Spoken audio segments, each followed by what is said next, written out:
Crônicas do Amanhecer, por Feijão Centro Espírita Allan Kardec de Balneário Gaivota.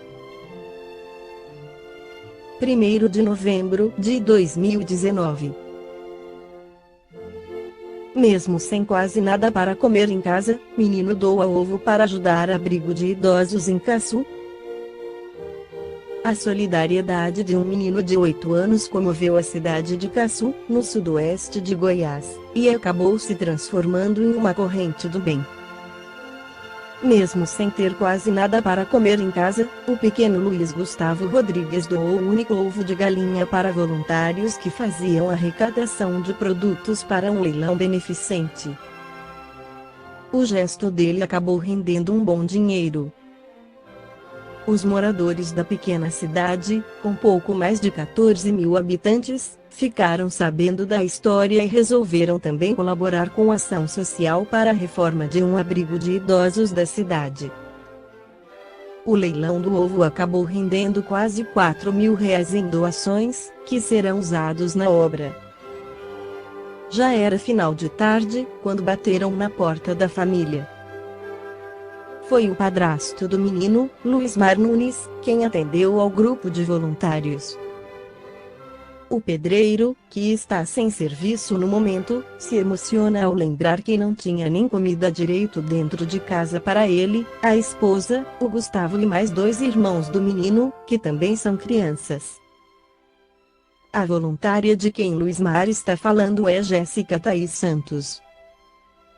Foi ela quem recebeu o ovo das mãos do Luiz Gustavo. Jéssica resolveu se juntar aos outros voluntários e decidir o que fazer com aquele ovo, mantendo a prenda no leilão.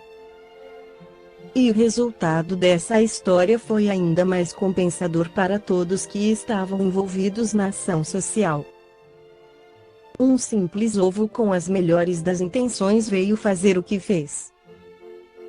Esse grande omelete de solidariedade, disse o presidente do abrigo de idosos, Lúcio Teodoro Moraes. E as ações de solidariedade acabaram retornando para a família do Luiz. Os mesmos voluntários se uniram com a comunidade para abastecer a casa do menino com alimentos e também brinquedos para ele e os irmãos, que foram entregues nesta semana. No capítulo 15 do Evangelho segundo o Espiritismo, Allan Kardec afirma que toda a moral de Jesus se resume na caridade e na humildade, ou seja, nas duas virtudes contrárias ao egoísmo e ao orgulho. Em todos os seus ensinamentos, mostra essas virtudes como sendo o caminho da felicidade eterna.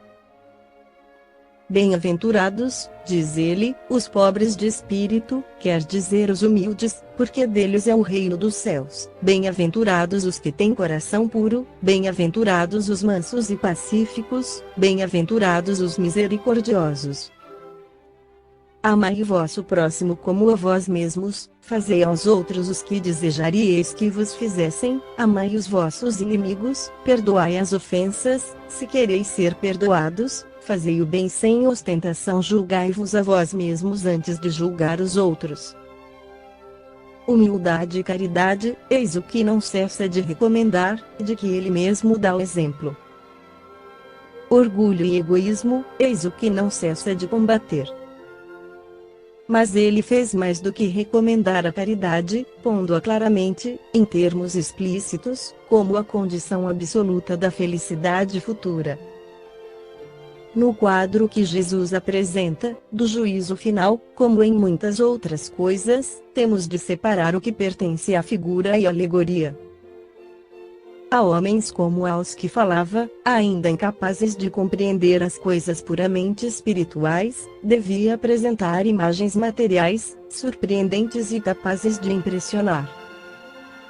Para que fossem melhor aceitas, não podia mesmo afastar-se muito das ideias em voga, no tocante à forma, reservando sempre para o futuro a verdadeira interpretação das suas palavras e dos pontos que ainda não podia explicar claramente.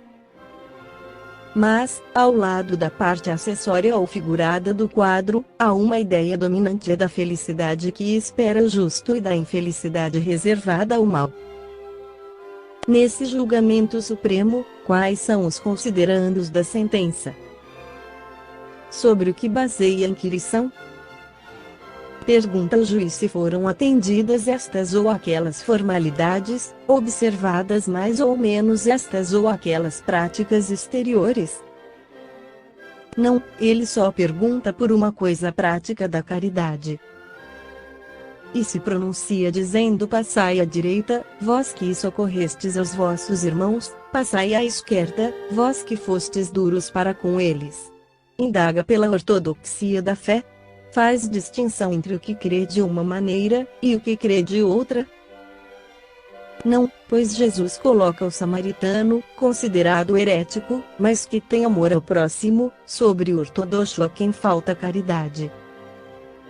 Jesus não faz, portanto, da caridade, uma das condições da salvação, mas a condição única. Se outras devessem ser preenchidas, ele as mencionaria. Se ele coloca a caridade na primeira linha entre as virtudes, é porque ele encerra implicitamente todas as outras: a humildade, a mansidão, a benevolência, a justiça e porque ela a negação absoluta do orgulho e do egoísmo. Conclui Allan Kardec afirmando que caridade e humildade, esta é a única via de salvação; egoísmo e orgulho, esta é a via da perdição. Esse princípio é formulado em termos precisos nestas palavras: amarás a Deus de toda a tua alma, e ao teu próximo como a ti mesmo. Estes dois pensamentos contêm toda a lei e os profetas. E para que não houvesse equívoco na interpretação do amor de Deus e do próximo, temos ainda o segundo, semelhante a este, é: amarás a teu próximo como a ti mesmo, significando que não se pode verdadeiramente amar a Deus sem amar ao próximo, nem amar ao próximo sem amar a Deus, porque tudo, quanto se faz contra o próximo, é contra Deus que se faz. Não se podendo amar a Deus sem praticar a caridade para com o próximo, todos os deveres do homem se encontram resumidos nesta máxima: fora da caridade não há salvação. Esta foi a crônica do amanhecer de 1º de novembro de 2019. Por Feijão Centro Espírita Allan Kardec de Balneário Gaivota. Que a paz esteja com todos.